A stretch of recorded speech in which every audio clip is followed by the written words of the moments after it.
now, a couple years at least. To give you an idea, I think Bitcoin was $400 when I started. This has been a while.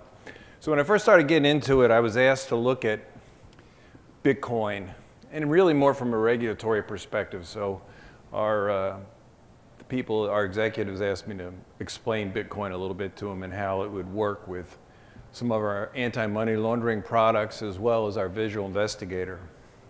So I started with that, and I was looking at the data, and any SAS programmers in the room know the first thing you want to do is take your data and put it in a SAS data set. Well, I tried to do that with Bitcoin, or was able to do that with Bitcoin. I had to write some Python code, but I was able to extract it into SAS data sets, and right at about 5 terabytes, I said, you know, and this is 2 years ago. I said, I think that's not going to solve a problem, because you have to actually create all the relationships if you know anything about the blockchain, the binary format of Bitcoin. So then I said, I looked at it and I said, there's got to be a better way. And so I said, how about if I identify a person or a group? So I found the ID, and it's public knowledge, for WikiLeaks. They got kicked off of PayPal in 2013. They moved over to Bitcoin. So I was able to get the data out for Bitcoin. It's a long story, a little longer. I was able to get the actual relay IP address converted to a latitude, longitude, and I imported it into our Visual Investigator product, which is a great product because it pretty much can ingest any data, and it will map it if you have longitude and latitude. So I actually took the 28,000 transactions at the time for WikiLeaks, and I put them inside of our Visual Investigator product. Now, in and of itself, there's no value of really investigating just on the sake of Bitcoin, because you don't know where the money came from. You don't really know where they sent it to, but you know that the ID was involved in the transaction. So if you were actually doing some type of other investigation and you found out they had an ID, you might be able to say, well, you know, it seems they're transferring $40,000 every month, which is what WikiLeaks was doing. They're getting 40,000 in, they're getting 40,000 out. So I'm not saying you could create an investigation case on Bitcoin data alone, but you could use it as part of the data. So then I started looking a little deeper into the blockchains, and I just wanted to look at blockchain purely from an analytics perspective. You know, I don't delve into those cryptocurrencies. I talked to the SEC a little while ago and the Treasury Department, and they both consider these cryptocurrencies currently unregulated currencies. So I really wanted to do it from more an analytic. I also wanted to look at it from an enterprise perspective, because I'm going to show you an approach that I put together that introduces events as well as just basic analytics on blockchain data. And the reason I say that is my approach wouldn't work with Bitcoin. There's millions of users, and there's millions of miners and things of that nature. You wouldn't want events coming out of that network. I also want to look at regulatory demands. China and Japan have both expressed concerns about anti-money laundering, and another thing is called know your customer. So they really want to try to figure some way to handle that. Now, the problem with that is in Bitcoin, you know, you have an address. They don't know there's no reference to your name or any data about you. So they've got a tough road there. And I also want to look at operational performance. So when you get into these enterprise permissioned environments, that, you know, whether you like it or not, all enterprise solutions have to have metrics. They have to have operational statistics as well as informational statistics. So what is a blockchain? And just a level set here. This is basically just a linked list of links of transactions. You know, they add cryptography, hashing, and the bottom line is Bitcoin solved the problem of double spending. And I think January will be 10 years for Bitcoin. Give you an idea of the landscape, I checked this morning. There are 2,150 cryptocurrencies. Most of these are ICOs, and if you've done any research, you pretty much can create an ICO yourself. The interesting thing is that 80% of the funding, according to CoinDesk, is coming from ICOs versus venture capital. So you create your own coin, you convince people to donate money to your coin, and you instead of going out to a venture capital group and saying to them, hey, I have a great idea, and then having to prove to them before they give you your money. So the ICOs are like 84% according to this CoinDesk survey. You know, blockchain projects are going on everywhere. You know, hyperledgers and all these different areas. And I got, again, this is all from a CoinDesk quarterly report.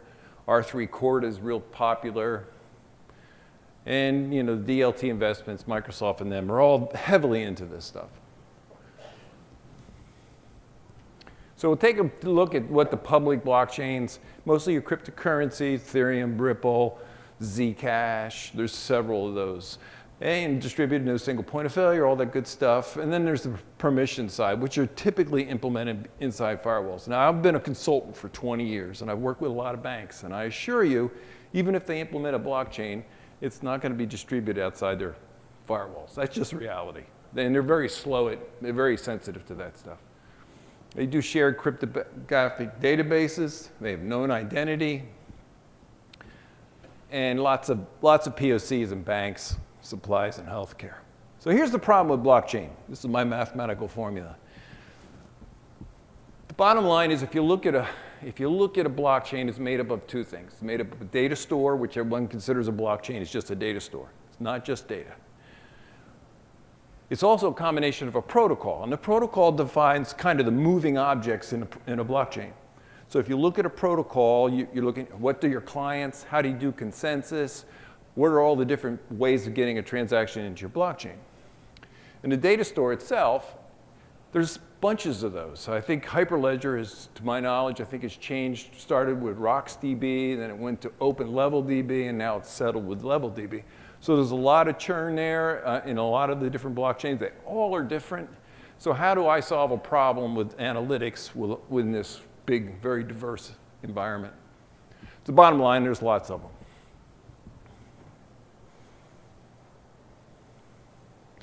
So here's my approach. I basically want to be able to do real-time analytics on a blockchain. So I want to look at those moving parts of a blockchain. I want to work, I want to be able to do the informational side, which is the immutable data store reporting. So you can actually pull data out and put it into different forms and do that. I want to apply some deep learning to it. Basically, one of the foundations of AI, continuous improvement. And I feel that as we move forward, we're going to find a lot of blockchains are going to be self-healing. They're going to be able to change. And I think AI and deep learning is going to play a big part in that.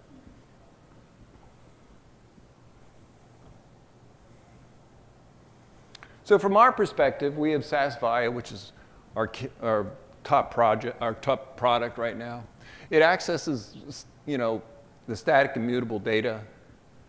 The event stream, and we're going to actually use our event stream processing engine, which has the exact same analytics built into it to connect it to your blockchain. And IoT, the other side of it is IoT, and a lot of companies are trying to do IoT on the blockchain, and there's some performance problems there in a lot of cases, and I think you're going to have to look at a stream-based solution for that.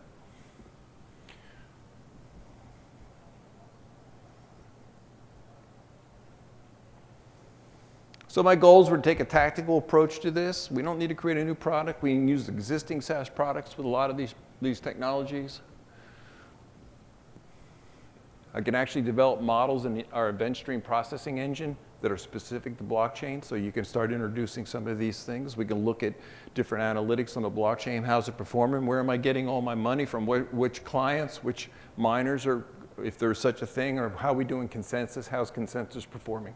These are all going to be key in an enterprise environment. And I also want to be able to demonstrate, cross-industry things. So I've developed, and I want to develop a basic analytics model in our event stream processing engine that we could possibly move across different blockchains. I think in the future what you're going to see is companies are going to have multiple blockchains. And what happens if they're disparate? How are you going to do analytics on these blockchains when one's R3 Corda and one's is Ethereum and one's Hyperledger?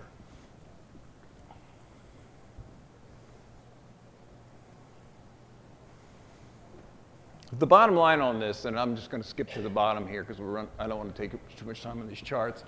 We just basically need a non-intrusive form of how do we get analytics off a blockchain without affecting the operation of the blockchain.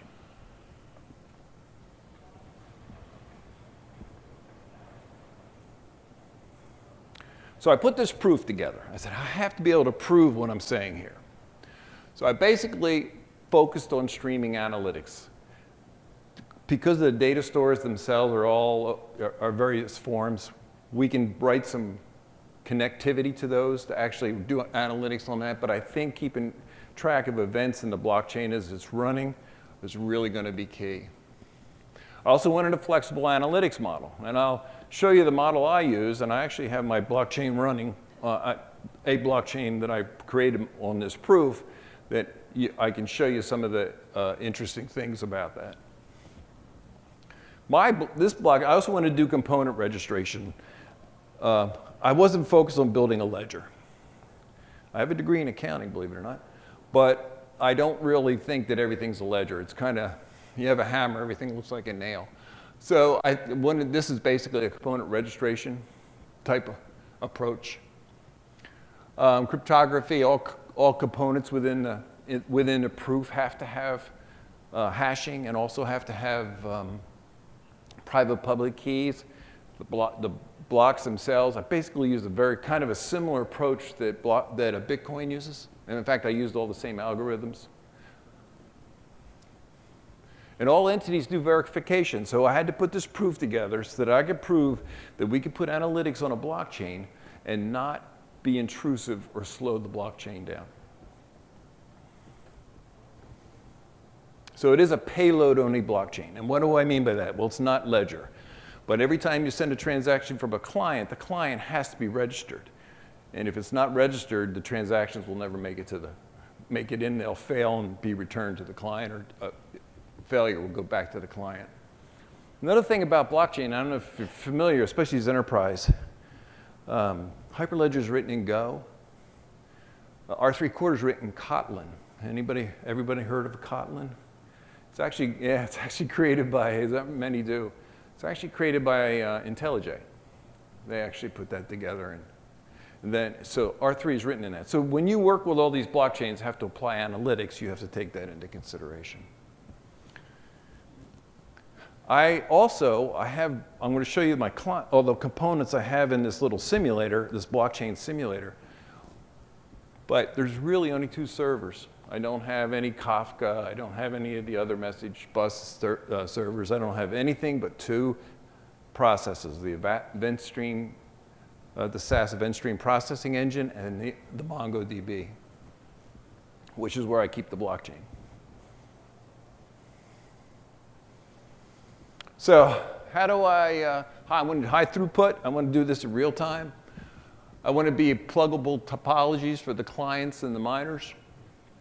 I want to be able to switch data out real quickly, and I've been able to do that. I've actually have IoT devices hooked to this simulator. The protocol is defined by the streaming engine. And I'll show you the model. It basically does consensus using event stream processing.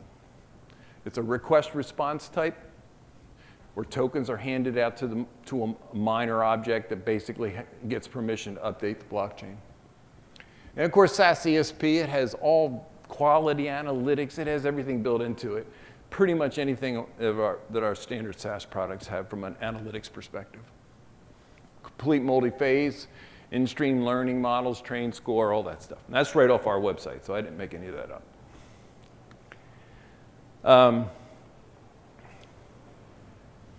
So here are my goals. Basically, I want to develop a SAS analytics model that handles consensus. And I also wanted to use open source technologies. So all the cryptography that I have in there is all open source. All the libraries, a lot of them are open source. I wanted to be able to hook IoT devices to it. And if I could keep up with the IoT devices, then I could keep up with analytics pretty much on any blockchain. So that was another test. And I implemented cryptography, the ESD, I just basically took the stuff that was written for Bitcoin. You use the exact same algorithms, SHA-256, the Koblitz curve, all that good stuff. So how does this all fit in with SAS and the infrastructure? So this is basically what SAS looks like. And once you get inside the dotted lines, you're in SAS space.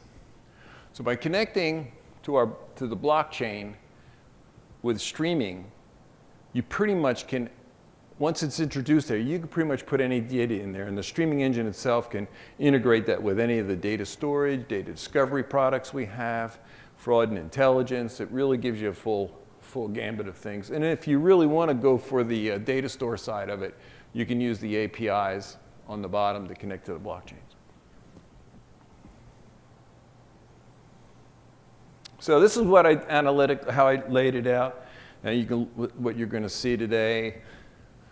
I have basically an analytics presentation. StreamViewer is one of our presentation tools. The event stream processing engine is actually SAS's product. The event blockchain that I have here is a simulator that I wrote. It demonstrates the capability to it.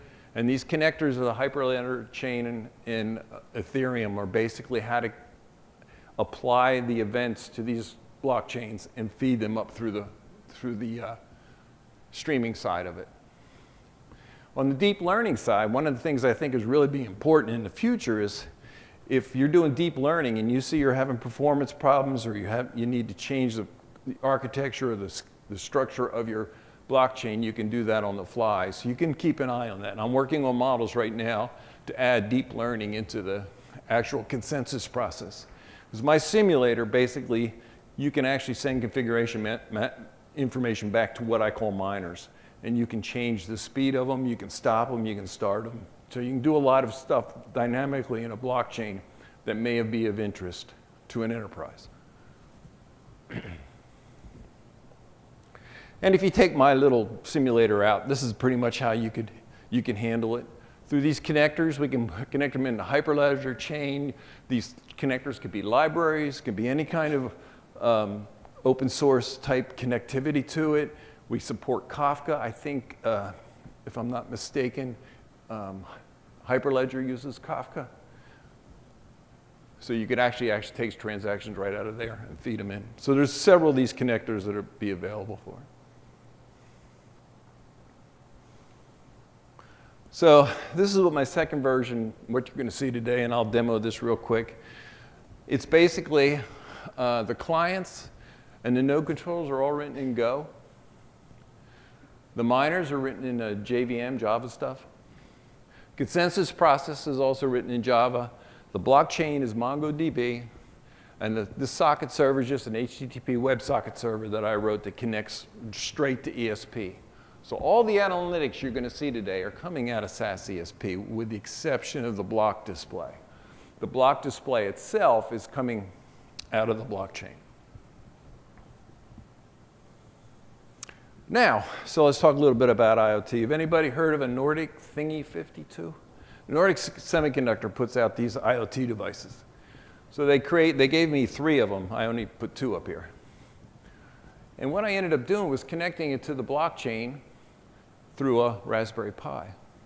Raspberry Pi talks to the client encodes it, runs it through, and puts it in the blockchain. Now this little device, these devices generate transactions every 8 milliseconds. So to give you an idea, you can actually, this type of analytics within this SAS event stream processing can keep up with these devices. And this is one of my first tests. And it's really kind of interesting. I could actually show you the 0 latency, but the network, I have to configure them for a bigger network than this. I don't have a way to connect them to that. I connect them, the Raspberry Pi, to our internal network. So someone had to be in my office turning the devices. Wouldn't be very convincing. So anyway, I'm working on getting that more so we can demo that. But these devices have azimuth information, rotational information. There's a button on them. There's actually a microphone on them too. So they cost like $39. They had given a couple of those to us. So I'm going to show you my screen. This is basically a block view. This is what the diagram inside my little simulator looks like. I have clients. Router dealers are now called node controllers. Each one of them has a hash, as you can see. This is it shows the first 6 digits of the hash. The consensus process runs. They all talk. The only things that talk to event stream processing and the miner and the consensus, the rest of them all are pretty much stateless processes. So the only servers you have here are your blockchain is MongoDB and your SAS event stream processing. Okay, future thoughts before I show the demo. New blockchains. I think you're going to be some non-ledger blockchains coming out. As you look at things where they're capturing events, let's say you're in an emergency room, you have all these devices. I think the previous speaker had mentioned this idea that these devices are generating events. They're not ledger transactions, they're just events. So you need to be able to capture them in a blockchain. So you would register these devices and each one would have its own public-private key and they would generate data into your blockchain. So just for that. Now when the person comes into the hospital, you probably have a ledger transaction to show they've been taken into the hospital. But once that happens, and it's the same thing in supply chain too, that they're generating all these events and you're just capturing them and they're part of your process. Now the nice thing is, because it is public-private key, all the records are signed and all of them are hashed. So you could give this data back to the vendor and not know that it was my heart they were listening to or your heart.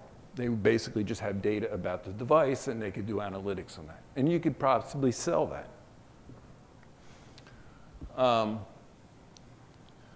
High throughput's going to be important. Data integrity is pretty much inherent with the design of a blockchain. I think that's really the beauty of it. You know, you're going to see blockchains that connect to multiple industries. So if you look at, I was at MIT talking with a group about transportation, and what they're doing in Europe is, if you walk out of your house, you get on one of those little scooters, you take your little scooter down, you get an Uber, take Uber to the train station, then you get from the train station, take the train, get out and you walk to work. Now, each one of those organizations have great systems that they want to keep, that it's their own data. They're not going to, it's intellectual property, the trains, everything. What's going to happen in the future is you're going to overlay a blockchain on that. And they're going to send events when this person did all these different activities, so the whole collection of the transportation can be viewed, where these companies aren't giving away any intellectual property, but they're actually contributing to a global, more of an organizational or a citywide blockchain that they're going to see. And they're really big on that. MIT is doing some really interesting stuff with that. Data and blockchains will be dissimilar. You know, right now, if you look at Bitcoin, it does one thing, really. I mean, you can put other data in Bitcoin, but for the most part, it's just transactions. I think you're going to see blockchains that are going to evolve into having a lot of dissimilar data in them. And connectivity. In the future, I'm going to connect this up to these different blockchains, these different enterprise blockchains, so that you can actually pull events. The neat thing about this approach is you can pretty much put any events you care about in there. You don't have to use the ones I pick, because once you have the capability of putting events in any of these components, you basically can define what events you care about. Okay, I think that's it. It is.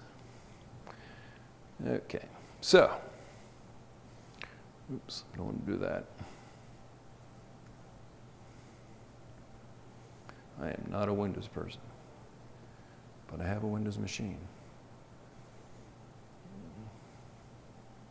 Let me see, make sure I get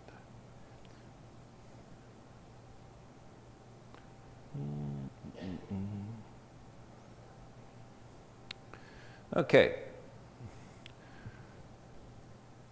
Well, that wasn't good.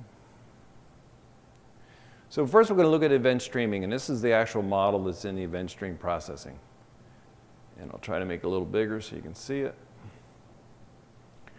But you can see the IoT devices. You can see the top 4 windows. These are windows inside of ESP. I don't have any data in these right now, but if I had those devices, they would populate these.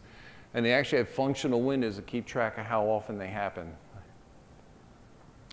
You actually see the miner registries, the valid miner requests. So anything that comes in from a miner or any of these has to be validated against the registry. So all of these events come in here are validated. So this is all handled by SAS event stream processing. So you can do a lot of things. You can treat it like a small database. You can add a lot of great functionality, not only the analytics side of it. Vehicle events is what I've loaded into it now. We'll take a look at those. And this is basically how the bottom set of windows here is basically how it tracks the consensus process. It's a response request pub subtype environment. So let's start with the simulator. Right now I've got 2 clients running. Let's start it from scratch. And this is my, this right here is the model that I'm running right now. I have 2 clients that are available right now. I have 1 node controller, 1 miner, and the blockchain basically is in Bitcoin. So this, as you run processes, these will pop on the screen and show up. So if I were to start a new client, it would show up and this graph would automatically adjust. But again, it's just reading the data right out of the event stream processing engine. It's pretty much just subscribing to it. I just put a pretty picture on it, and this is just a demo UI that I use. You can keep track of the clients. If there was activity by any of those clients, the little donut would show which ones, how many percentage. It would also track all the data that's the short history of data, because there's windows in ESP where I can retain so many events, and it'll basically present those. And these are aggregates, of course. So we look at the actual user interface, and these are all the windows in the event stream processing that it's registered to. And you can see that each one of them basically is related to complete data. The gravity events is related to the IoT device. So you can put any data you want into this engine, and you can do analytics on it. And I'll just give you a quick view of the, let's look at the registered entities. And you can see this is actual data. So you can see the actual hash information. I use the hash for registration. It tells you the ID, in this case, is the port that it connected on. This was a miner. It shows you all the details of each one. So each one of these are insert records into event stream processing. And you can look at any one of these windows for that type of data. So the perspective I showed you a minute ago in the stream viewer is just basically a generic window event stream processing engine. So these are how the windows look like in those environments. And this is more of a blockchain specific. So let's go to our block view. So right now I have 13 blocks. Let me see if I have any more. Okay. So each one of the blocks, you can see the separation in seconds. I was doing multiples, so there's different variations in it. But you can see, as you go down here, some of these miner times are as low as 6 seconds. So that means a block every 6 seconds. So I'm writing transactions to this thing about every 50 milliseconds, and then every 6 seconds it updates the block to the blockchain. And a block looks like this.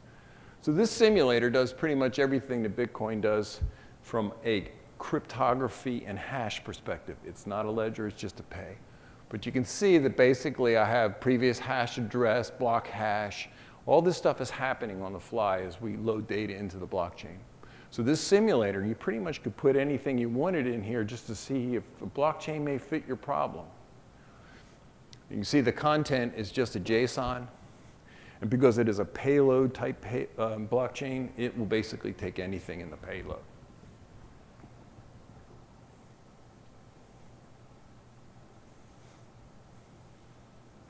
From an operational perspective, we got these graphs are a little screwy right now because I've been reloading it, but you can see actually here, I'm looking at my consensus rates, and they're running from 150 milliseconds down to 50 milliseconds.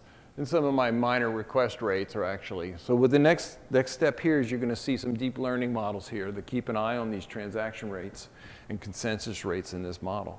Now this doesn't mean this would be perfect for everybody's blockchain, but it demonstrates some of the different analytic capabilities you can do with blockchain. And I'm going to get you out a little early today because it's late. So any specific questions you guys have, or?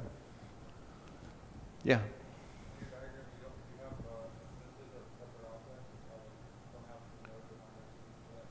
I'm sorry? In the diagram? Uh-huh.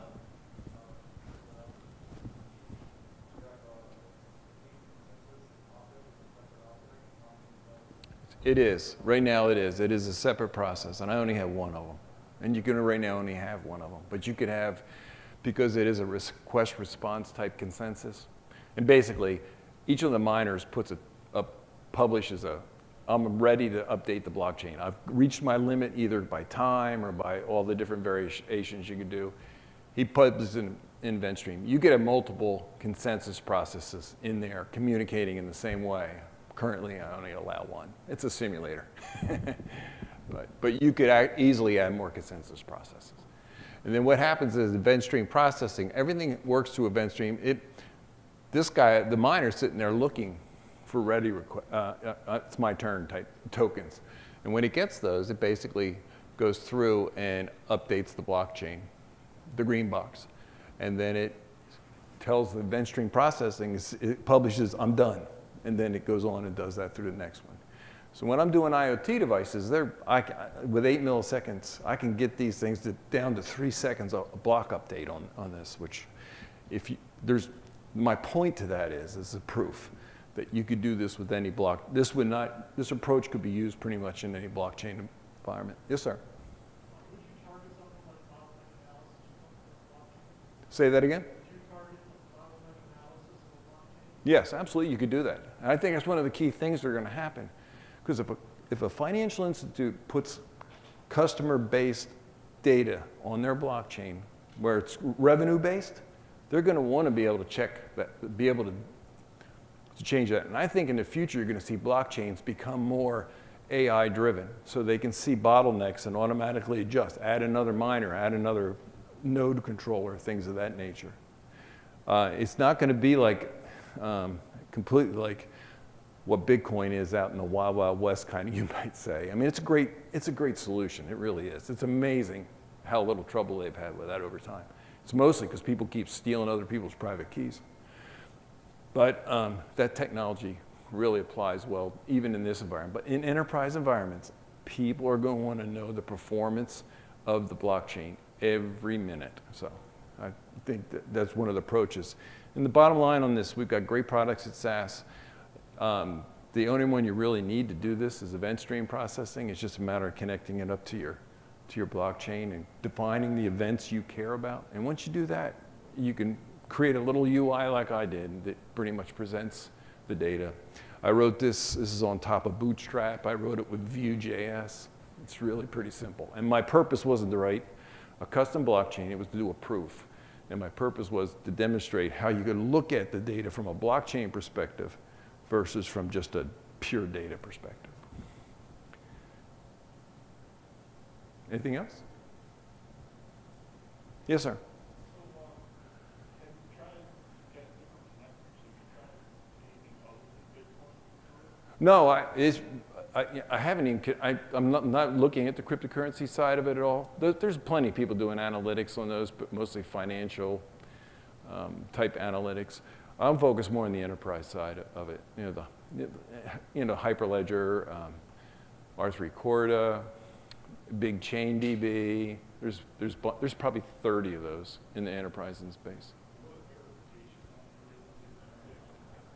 I'm sorry? To verify what?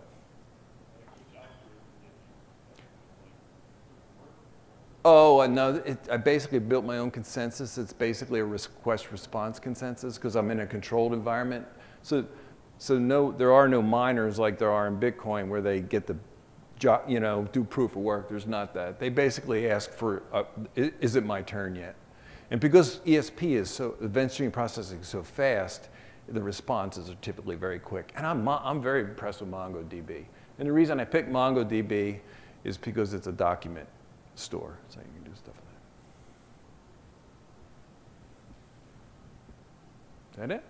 Okay. Well, thanks for your time, guys, especially this late on the second day.